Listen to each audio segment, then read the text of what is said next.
Ay, ang lakas talaga. Wow, pick na naman si Tim Hortons niyan. Pick na naman. Tatawa na sila. First time Hello. yung nakakita ng snow. Pwede po kay Kuya Randy? Si Cecil po, dito po sa 52 Street. Nakabike lang siya. Sabi sa'yo, nakabike lang. Kawawa naman. Eh di, isakay mo yung bike niya pa uwi. Ganun lang ginawa namin kay Angie. Kasi nag-i-snow eh.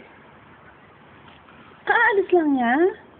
Oh, lintik, inabutan ng snow sa daan yun. Nabutan siya ng snow. O hindi siya, maglalakad siya te. Aakayin niya yung snow, yung ano niya, snow niya.